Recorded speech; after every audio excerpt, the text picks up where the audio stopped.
seventh grade English language arts teacher in Louisiana. And she has graciously decided to sit down and answer some questions today and tell us about her time teaching during the pandemic. So, how have you been? I've been very well. My husband and I have been pretty lucky in the fact that we, haven't been affected by COVID very much. We've managed to stay healthy throughout all of it, but it has thrown some challenges our way in terms of work for both of us and just how we go about our day-to-day lives. So it definitely has been a challenge. Got you. And let's start with how you got into teaching. Did you always want to be a teacher? What influenced you to become a teacher? How long have you been teaching? Okay, so I'm currently on my 7th year of teaching. And the earliest I can remember wanting to be a teacher, my parents used to always say at elementary school when you used to fill out the little forms, like, what do you want to be when you grow up? I used to always say a teacher. But I would say probably when I was in high school, I had an English and a composition teacher that really inspired me to pursue English. Like she just made reading and writing fun. Like she'd bring in novels that most teachers wouldn't bring in. She'd give us writing prompts that were just like thrown at us from like left field, and it just really made you think. And I just really she's my inspiration. I want to be just like her. Nice. Well, as we said, teachers have a huge impact on the leaders that students Yeah. become. Your English teacher had a huge impact on you. And so, how are you teaching this year? Is it virtual? Is it hybrid? Is it in person? Has it switched up? How's that going for you? So it is a mix. We have some students who are with us in the classroom, but at the same time, we have students who are virtual and we have to teach both of them at the same time. So I'm looking at kids in the classroom while also looking at kids on the computer at the same time. And how is that? That just sounds like a lot. That is the biggest challenge of all because I feel like sometimes there's not enough of me to go around. Like I'm trying to help kids in the room, but then I feel like while I'm helping those kids, there's the kids on the computer that I'm not addressing. So it's like I'm being pulled in two different directions. Okay. And so, kind of going off that a little bit, can you take us through a day in your life as a teacher? When you get to the school, you get out, you're at the parking lot, you open the door to your car. What comes next? So I open the door to my car, I walk in, I've got my mask on, I've got the rest of my gear on. I come into my classroom, just get my technology, my smart board, my computer, all that set up. When the bell rings for the kids to come in, we stand by our doors. We have to take our advisory students' temperatures before they walk into the room. We have to record what their temperatures are. They're all wearing masks. The only time they're allowed to take it off is to eat. Once school starts, we're teaching. We jump right into teaching. So there's some kids in the room, there's some kids on the computer, and then I have 3 classes for 90 minutes. So it's a mixture of me teaching and helping and troubleshooting technology. We do get one 90-minute block off. So in that block, we could be PLCing, eating lunch, attending virtual parent meetings, conference meetings, team meetings. So we really, from 7 o'clock to 2:30, we don't really stop. Wow. And you said PLCing. PLCing, what exactly is that? That's a professional learning community. So it's myself and 2 other 7th grade English teachers. And 2 times a week we get together and we either talk about planning, we talk about student data, we look at student work and we pick out trends and we kind of figure out what interventions need to be done just to kind of keep us all on the same track and on the same pace. Got it. And so you're a teacher of English language arts, which includes writing, I imagine. Yes. How is it going teaching students how to write in seventh grade on laptops, I imagine? Do they know how to type? Is typing a part of that? Is it easy? Do you think it's easier to teach on a computer or for them to be writing it out by hand? So lucky for us, our school is a 1-to-1 school. So every child has had a Chromebook since I want to say we start them off in 3rd grade. So they're pretty used to typing. Because of this year, we really haven't been able to do much handwriting stuff because of paper and all that. So the typing is not really an issue. It's more of us showing them what good writing looks like. So we do a lot of strong models. We show them weak models. We do a lot of samples together where we'll create a class sample together. And it's that one-on-one time kind of just with that student, looking at what they have, looking at criteria of what's the expectation, and having them make adjustments from feedback and things like that. Got you. So you said 2:30 you're done for the day. Are you really done, or is that like the kids are gone, then you get to do more work? So the kids leave at 2:30. I have tried to make it a habit, especially this year, not to bring so much home with me, but obviously that doesn't always work. So sometimes I will spend maybe 30 minutes to an hour either grading, finishing up my plans for the next day, sometimes possibly making phone calls to parents, making parent contact. Um, or every now and then I'll have meetings after school that could last anywhere from hour to hour and a half. So it's not always I'm completely done. Got you. And you say sometimes you have to make calls to parents. How has parent involvement been since you do have students at home and in the classroom? What has that parent involvement been? Is it better than before? Is it worse than before? Is it kind of just all over the place? So I would say it's a lot better than previous years because parents are now more, they know that they cannot just as easily come to the school and meet with us face to face as they could before. So we rely a lot on calls, we rely a lot on emails, and some parents have access to computers where we could do Google Meets, Zooms, things like that. So I would say it's definitely a lot better. And parents, for the most part, are really good about they can't come to the phone. If you leave a voicemail, they usually call back within a reasonable time. So I really haven't had any parents this year who I just blatantly haven't heard from or communicated with. Got you. And thinking about just families, I know it's a pandemic, people have lost jobs. Have you experienced students who have gone through hardships during this time and their families? And if so, how has your school provided resources to help those families? So no student has told me directly of any hardships, but you always see students who have hardships even without the pandemic. Like I know during the winter months, we're always on the lookout for kids who don't come to school with like warm winter coats or things like that. So we're really good about keeping an eye out for those type of kids and letting the administration know. And we give them jackets or we give them access to jackets. We also provide like food and snacks for those kids to take home that may not have access to healthy meals at home. So we're generally trained to keep a good eye out for any kids that we feel are in need of anything. Got you. And then thinking where it's a pandemic, are there any cases where students, teachers, faculty, staff have, I know HIPAA, like they can't tell you people have tested positive for COVID, but have you had those situations where people had to have been removed from the classroom because of COVID? Yes. So yeah, you're right. So we can't tell anybody like this person tested positive, but we have had people go on quarantine where they're out for 8 to 10 days, and it used to be sometimes 14. And in those cases, they have an option. They can, if they're really, really sick, they can take their normal COVID sick days. Some teachers who were just quarantining and not necessarily sick had the option to what we call teleteach. So they could teach virtually from home, while a couple of other teachers would just rotate in and out of their room, just watching the kids while they're teaching virtually from home. So there are options there for teachers to still be able to teach while on quarantine. Got you. And I skipped over this question. How many students do you have per class? So in my first block, I have 29. My second and my second and fourth blocks, I have about 25. And these are 29 in the room or 29 combined virtual and in the room? I have 28 in the room in my first block, and I would say probably about 22 or 23 in class in my second and fourth block. How are you handling this to have that many students in person, at least one virtual, and then keep your mask up, don't take your mask down? Like, how is that working for you? It's difficult. I'm not gonna lie. It's because especially in my first block, because it's so big, 28 kids in the room, you're constantly worried about, are you socially distanced enough? Is that kid coughing too much? Like, is that kid not feeling well? Am I giving enough attention to this one kid that's on the computer, or am I giving too much attention to them? So it has really been kind of like a tag back and forth. It's a lot. And it's a lot of kids to look at their work. It's a lot to give feedback to, all in one span of one day.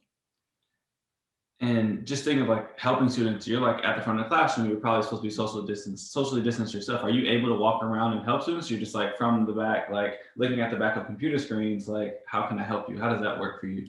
So we're mostly stay in the front of the room. We are allowed to kind of walk and monitor a little bit, but we can't stay too close to kids for an extended period of time.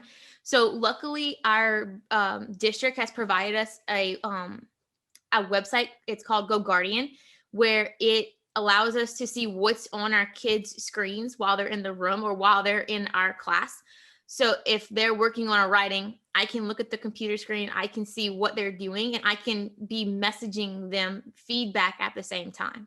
Oh, that's Or like in some instances, like if they decide to be a little sneaky and try to do something else that's not in like related to my class, I can exit out of the tab that they're on and get them back to what they're supposed to be doing. got it. And just going back to you managing all these students, do you get any help in your classroom or somebody to help with the online student every once in a while, or is it just always just you?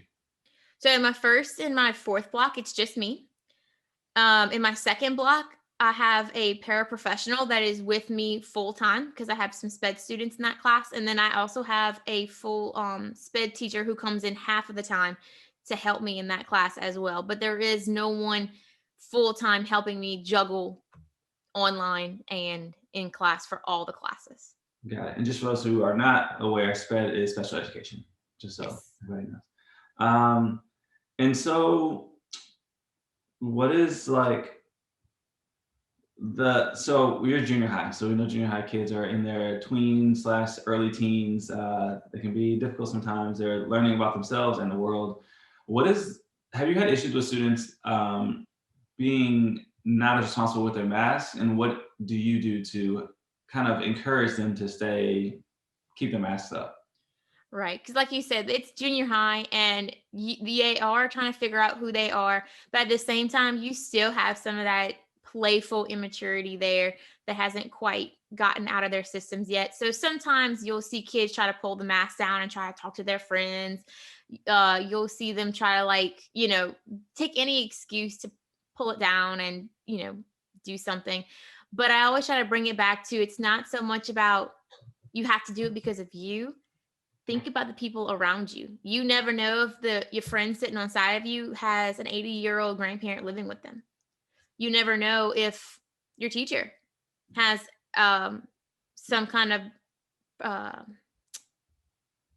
pre-existing condition that they're dealing with. So you just never know what's going on around you. So that kind of helps bring it back into perspective for them. Like, oh, it's not just me, it's those around me that I have to worry about too. And that's a lot for a middle schooler to think about too. It's a lot to put on their shoulders and kind of remind them that they're responsible as well. And do you think they're receptive of this? I think for the most part they are. I think that there's still some who feel like maybe and they might hear this from home or they just might think that this themselves, but they think that maybe we're going overboard or maybe that we're just being too cautious. But I always tell them I feel like I'd rather be more cautious than not cautious enough when you're dealing with life or death situations like a pandemic. Yeah, definitely. So I kind of want to talk about some bright moments. What has been a high point for you or a highlight of your semester?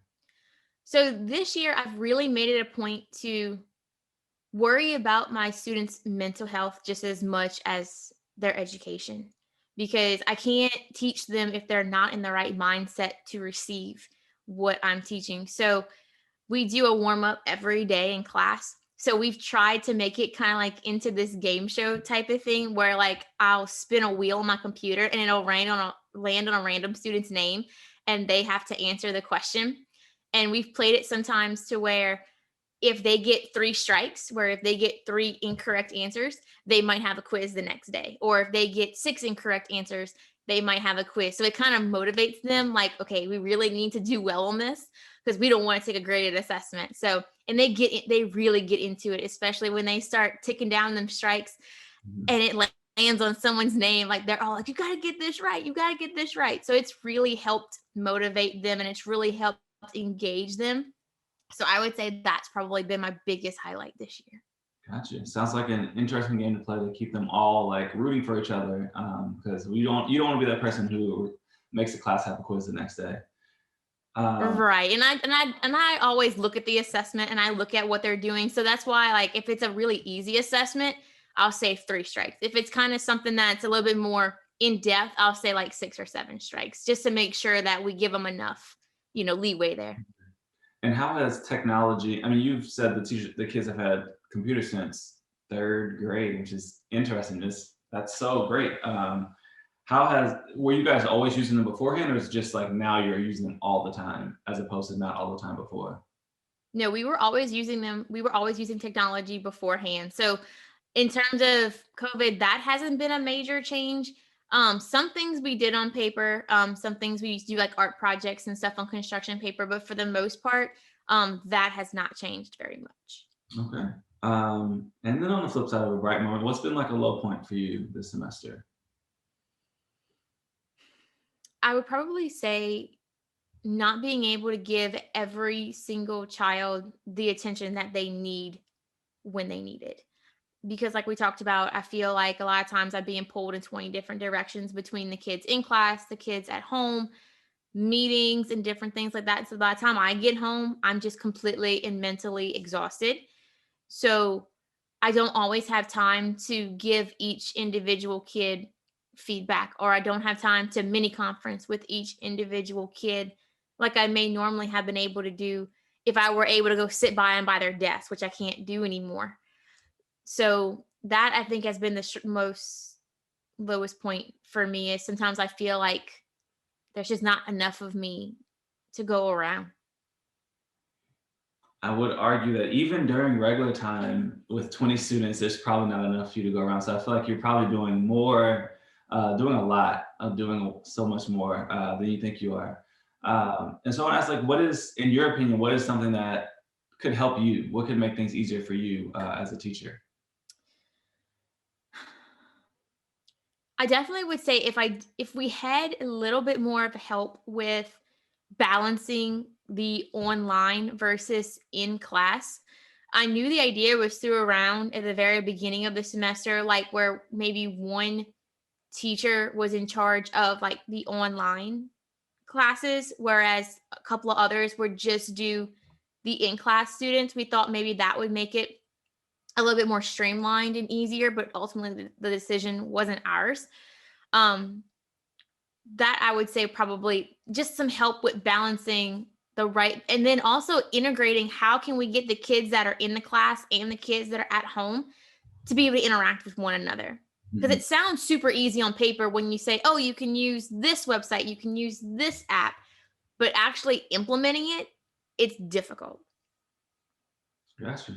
So basically, be heard, Mhm. listen to the teachers, and let the teachers input kind of direct where the solutions are going and students interacting with each other. Because yeah, seventh grade, like I'm trying to think what I was doing, seventh grade, like running around on a playground, which probably isn't a thing right now, and just interacting, and especially that student in your first block, I think it was, that's the only one that's not in the classroom. Like, what is their emotional state that they're not interacting with their classmates? So I definitely see that could be a benefit. Um, and I kind of want to, do you think you've been given the necessary resources to teach your class effectively? I think our district has done the best that they can, especially being a very technology heavy district. I think that they have provided us with the tools, as you say, like we have the computers, we have the apps, we have licenses to a lot of different software. I do feel that maybe we can't do sit down classes in PD like we normally do, but maybe just a little bit more training with some of those things would have been a little bit more helpful, because it's easy to say like, hey, we have some license for this, or hey, we have software you can use for this, but we don't have a whole lot of time to learn it before we can turn around and use it. Mhm. So if we could just have maybe a little bit more virtual PD and seeing what it looks like, because it's very daunting when you say, okay, you can throw all of these kids into this virtual chat and they can communicate together using this. Well, it's like, I don't want to unleash 29 seventh grade students into one app and I have no idea like how to use it. Yeah. So to see what it looks like from someone who's used it before, that might be helpful. Yeah, kind of like having somebody from the company who builds software be an implementation specialist and like provide you guys training for software. Like I know when my organization switched to Zoom, like we all know the basics of Zoom, but like then there was like, what are Zoom bombers and how do you keep people out of Zoom? And so having those type of trainings would definitely help you, because I can't imagine only seeing 29 students in a chat box that are in seventh grade, because Lord knows what they're talking about that we don't even know. So I definitely get that. And just thinking about, so you're in your 7th year teaching, you were there in March, April, May, when things just got shot virtual. And then we also had a lot of situations of social justice. So we had a lot of Black Lives Matter protests, and then we had the election. At any point, have you had to have conversations with your students about the protests or about what's happening in the world today? So at this stage, the kids in 7th grade, at least the ones I teach, they don't really bring it up in front of us. But anytime we've ever seen like anything happen on campus, like even if something like bullying, teasing, any kind of prejudice, anything like that, we always nip it in the bud right there. And we always just try to keep it to where like we're all equal. We're all in this together. We all have the same rights. So we always talk about that stuff. So that was kind of conversations we were having even before all of this was jump started. Got it.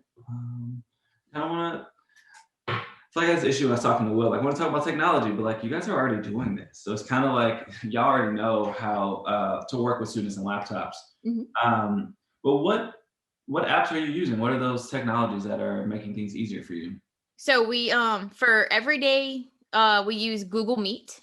Our school district has like a license with Google where we use Google Classroom, Google Meets, things like that. Goguardian, we use Google Docs, Google Slides, the Wheel of Names. That's the little app I use to call out randomly. Nearpod, Pear Deck. Those are kind of like old school PowerPoint. Nearpod and Pear Deck allow you to add like interactive slides in there where you can question them and things like that. Those are the main ones that I use. I know there's others out there like Edpuzzle and things like that, but those are the ones I mainly use. Gotcha. So you're basically like an ed tech specialist now. Yeah, I'm going to tack that onto my license there. Yeah, definitely. And so teachers, y'all are kind of working together, but like not in person. How are you guys creating? I mean, you're in the school together, but I imagine you're not like in close contact. How are you guys all staying connected and collaborative to help teach the students?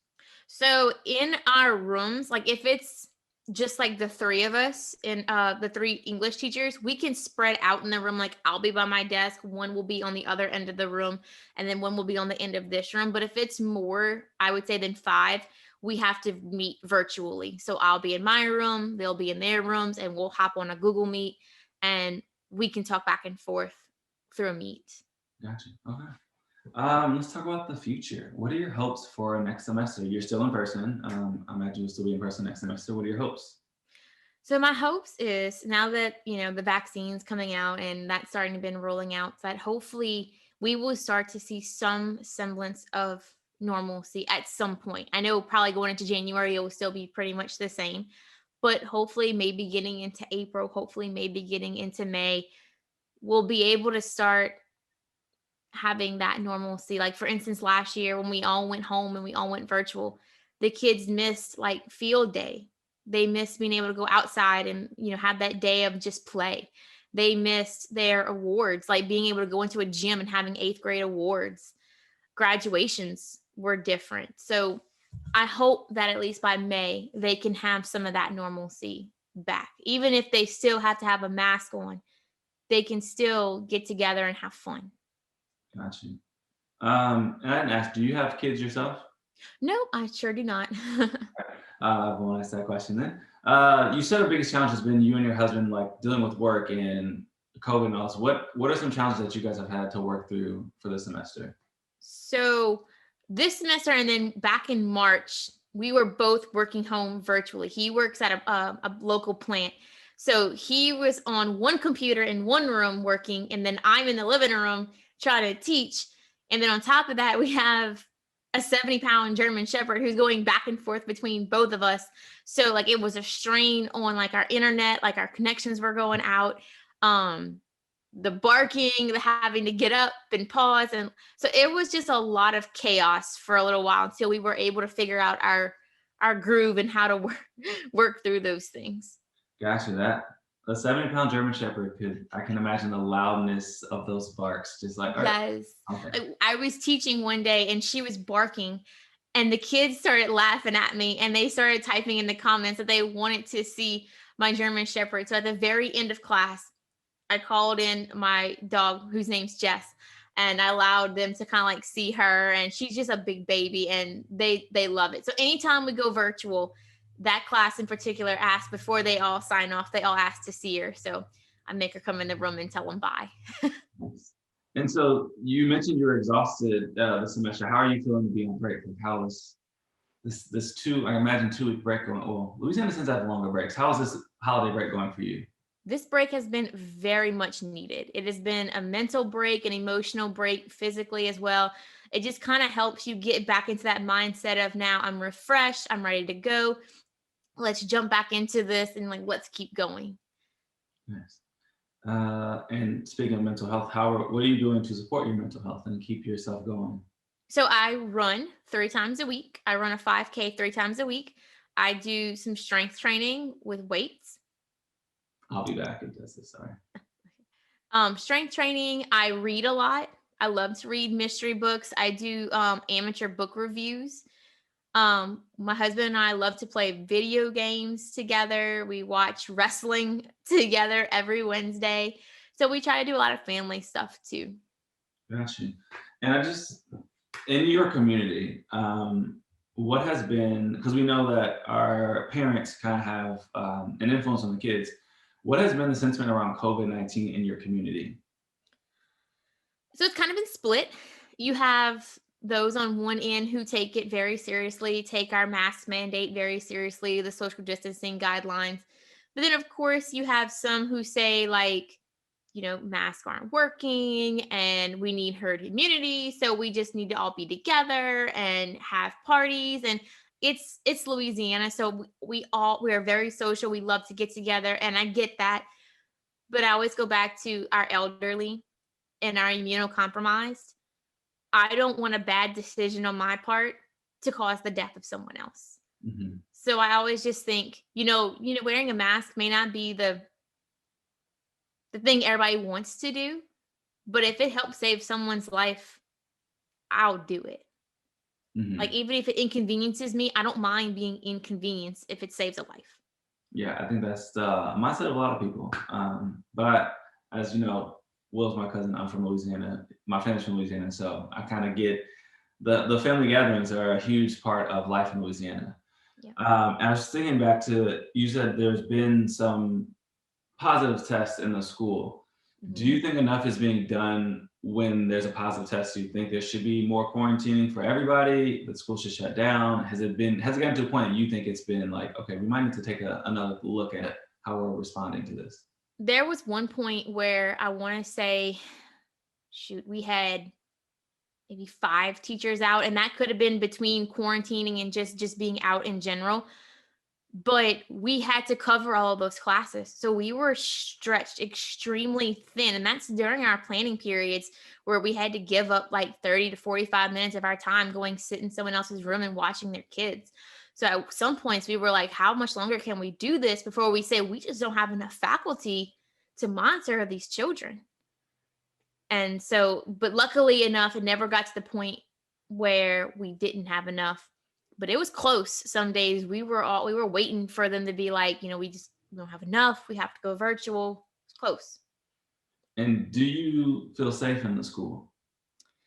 I do. Our janitors are really, really good at cleaning every day. If we tell them there's a kid that's showing just sickness in general, maybe not even necessarily COVID related, they're really good about coming in, cleaning their area, providing us with masks, providing us with protective equipment, our transitions and how that's been different with lunch and things like that. So I think that we're all doing the best that we can with the circumstances that are around us.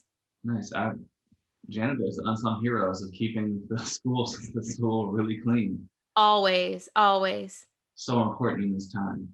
And I think I've actually run through all my questions for that I've created, but I do have some Instagram submitted questions and another list of shorter questions I want to ask you. So I'm just going Sure. to go right to the Instagram questions. The first one is, are you okay? Yes, I am okay. I'm doing well. Good.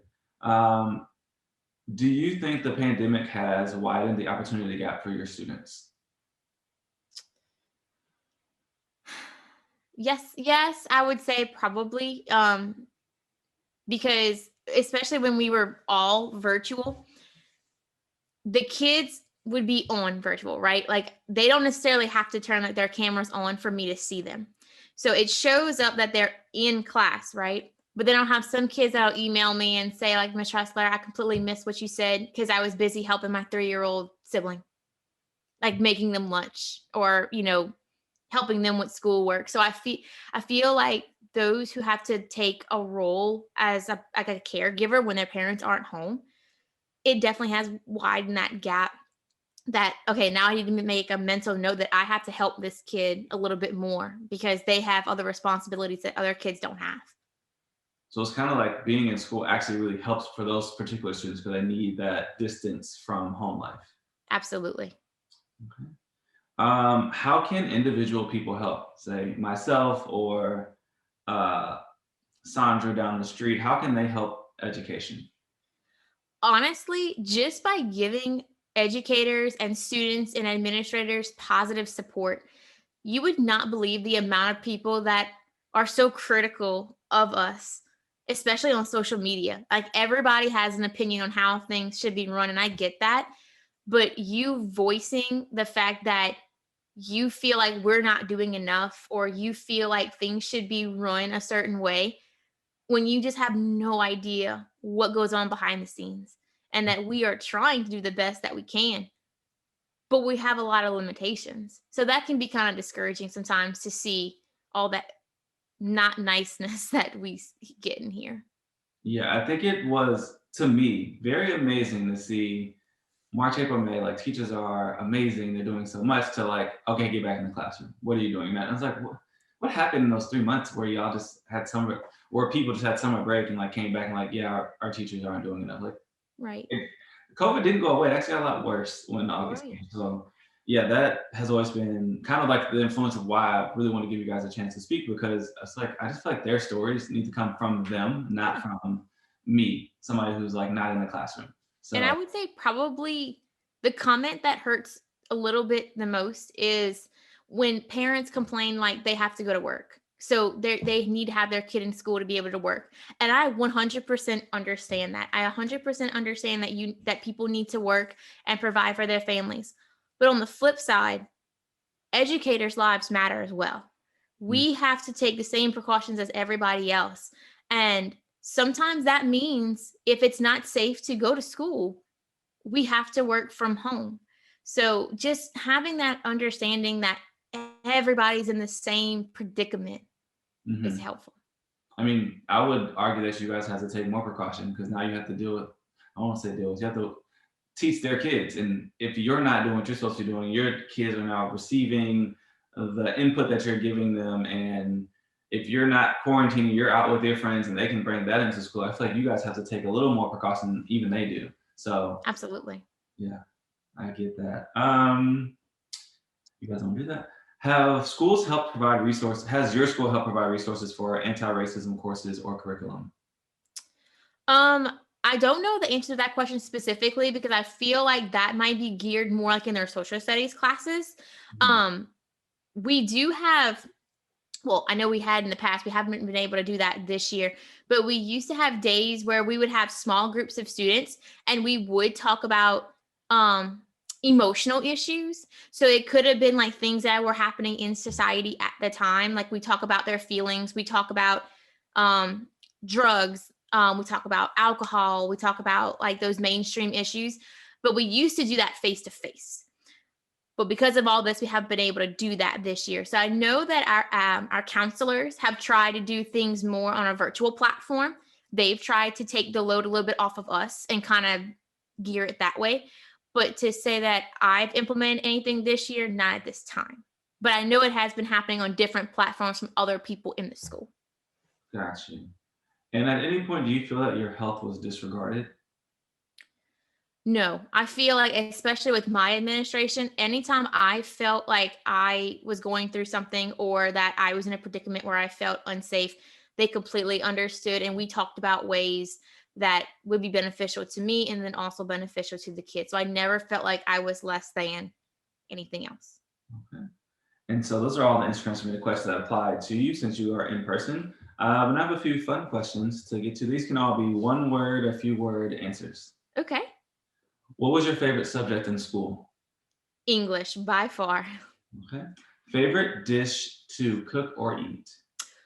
Ooh, I'm an Italian girl. So anything carb. Give me all the carbs, all the spaghetti. Okay. Uh, if you weren't a teacher, what would you be doing professionally? That is a great question. If I wasn't a teacher, I think I would work in a zoo, honestly. I love animals. I love going to the zoo. I love seeing animals. I'd probably be like some type of zoologist or vet tech. What is your favorite animal? I love dogs, but I would say probably my favorite exotic animal is the cheetah. I love cheetahs. Best gift you've ever given or received? Ooh, best gift. My husband's given me some very sentimental pieces of jewelry. So I would say that those are my favorite gifts that I've received. And I would say the best gift that I've given was the same to him, a sentimental piece of jewelry that I gave to him as well. If you could only eat one vegetable for the rest of your life, what would it be? Brussels sprouts. That is an interesting response. I've not had that one yet. We love cooking Brussels sprouts in so many different ways. Okay, what's your favorite way to cook Brussels sprouts? Roasted, roasted in the oven with bacon and Parmesan cheese. Okay, I will need to do that. Is potato a vegetable or no? Yes. Okay. Pineapple on pizza, yes or no? Yes, Hawaiian pizza all day, every day. Yes, thank you. What is the most extreme thing you've ever done? The most extreme thing I've ever done. Probably went on some risky hikes a couple of times. We love to go hiking. And there were some where we were looking at like, I don't know if we should walk on these rocks or I don't know if we should walk over these planks. And that was a little risky, but I tend to try to keep my feet on the ground. Okay. What is something you think you spend too much money on? Clothes. I buy a lot of clothes. Are there any mantras you live by? And if so, what is your favorite? I would say live life to the fullest every day. Every day that I wake up, I try to just do everything I want to do that day. And I try not to stop myself from doing anything because you never know if you're going to wake up to see the next day. Touche. How would your best friends describe you in one word? Loyal. If you could recommend a book, podcast, TV series, or movie, what would it be? For book, I'm very much into mystery. So I would say any Agatha Christie novel, especially her Hercule Poirot series, definitely pick up one of those. I am a I am a reality TV junkie, so I am anything Real Housewives. That's my go-to. Movies, Christmas just passed, but one of my favorite movies is the How the Grinch Stole Christmas, the Jim Carrey edition. Okay. Love that movie. What is your favorite movie? Favorite movie? Probably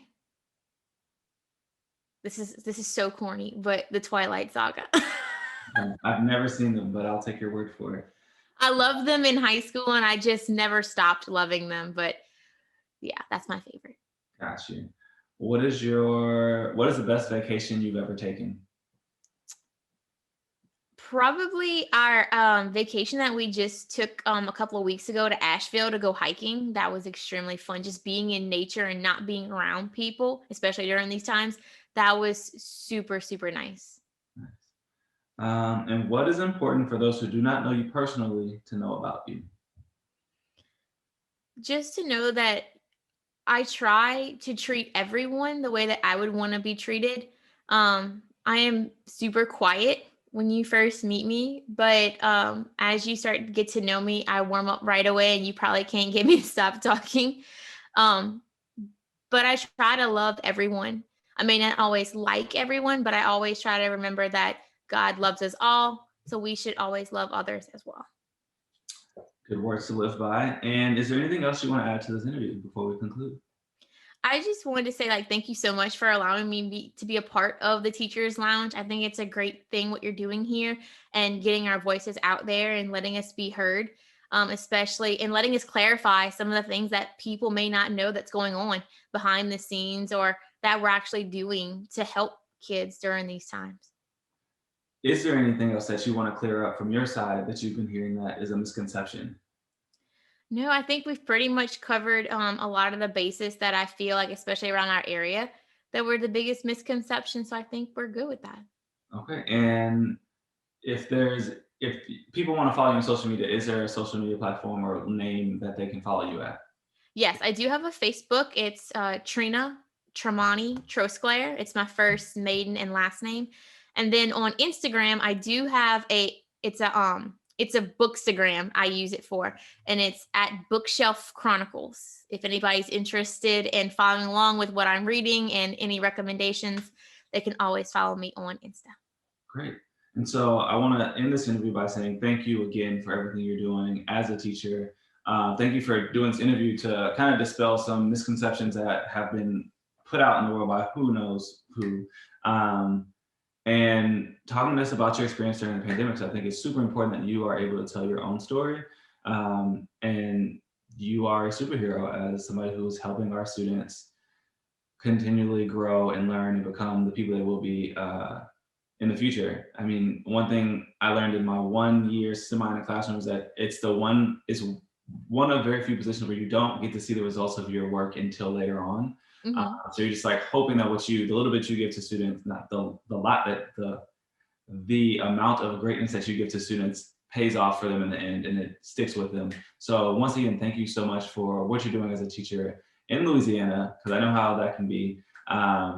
And yeah, I hope you have a great day and a great next semester, and that all your hopes come true. Thank you. And thank you again for having me. It has been a pleasure.